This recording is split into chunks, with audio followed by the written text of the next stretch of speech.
प्रश्न समांतर श्रेणी 7,13,19,... 205 में कितने पद है। इस प्रश्न में हमें ये जो एपी दी गई है, इस एपी में कितने पद है यह बताना है। इस प्रश्न को हल करने के लिए हम लिखेंगे हल। दिया है समांतर श्रेणी, और जो प्रश्न में समांतर श्रेणी दी है उसको हम यहाँ पर लिख लेंगे। समांतर श्रेणी जैसे ही हमें मिलेगी हम वहाँ से दो चीज़ें निकाल लेंगे, प्रथम पद और सार्वंतर। तो हम यहाँ लिखेंगे, यहाँ पर प्रथम पद ए बराबर, प्रथम पद कितना है इस समांतर श्रेणी का, 7, तो प्रथम पद हम लिख देंगे 7। उसके बाद में हमें सार्वंतर निकालना है। सार्वंतर हम कैसे निकालते हैं, दूसरे पद में से पहले पद को घटा देते हैं।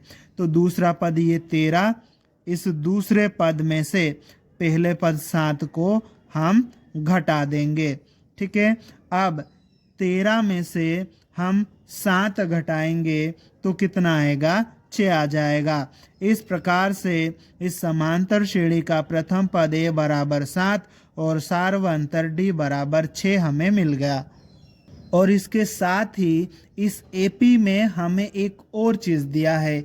देखो यहाँ पर लास्ट टर्म है ना, अंतिम पद दिया है। ठीक है, तो हम लिख लेंगे अंतिम पद एल बराबर कितना है, 205। ठीक, अब अंतिम पद का सूत्र हम यहाँ पर लगा लेंगे। ठीक है, सूत्र हमने लिख लिया है। अब इस सूत्र में हम क्या करेंगे, मान रख देंगे। तो देखो ए का मान कितना है, 7, तो यहाँ 7 रख देंगे, प्लस ये n-1 आ जाएगा।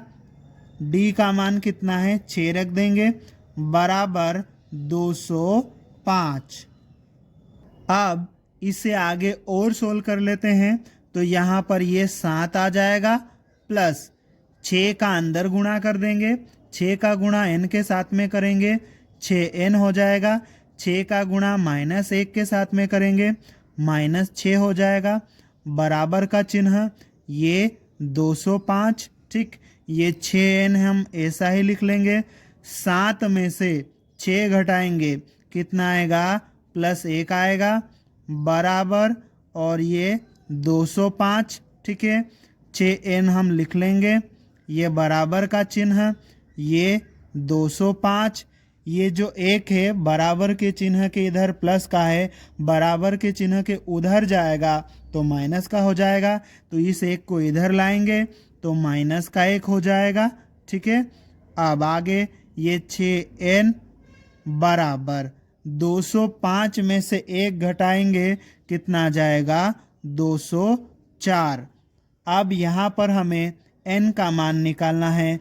n के साथ में 6 चिपका हुआ है, मतलब गुणा में है, बराबर के उधर जाएगा तो 204 के बटे में चले जाएगा 6। ठीक है, तो ये n बराबर 204 और इसके बटे में आ जाएगा 6। अब हम ये n यहाँ पर लिख लेंगे, ये बराबर का चिन्ह लगा लेंगे।